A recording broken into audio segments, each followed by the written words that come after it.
They had great questions, so it seemed like that they felt and connected with the film.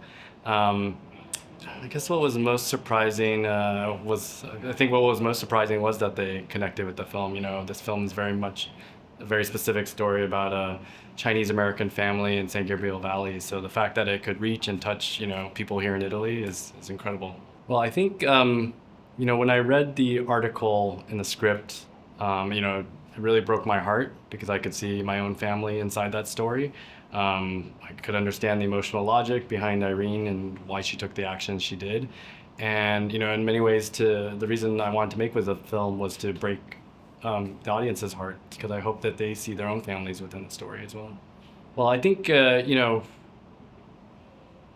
many times when people hear about these tragic stories, they sort of stop at the headlines. You know, there was a lot of coverage of this true story, and it just sort of stopped at mother kills son, and the article dove deeper. You know, gave us a lot of context and backstory into why, what led to this tragic event, and for me that was like such a eye-opening. It was so eye-opening to see sort of like the personal tragedy that led to what was such a tragic event, and so I wanted to really honor that and make sure that we told the story of mental illness through that lens of the family. Well, I think so much of the tension in the film is about Irene trying to prevent the knowledge of Joe's illness from spreading, from getting out into the community, to her friends and family, and to her school, and she's trying to control sort of all of that, and because of that, she closes herself off to a lot of the avenues of help that could have helped Joe, and could have the help that she could have gotten to help take care of him, and so I hope the film sparks those kinds of conversations on how we can open up and destigmatize the illness, and see the avenues of reaching families who need the help.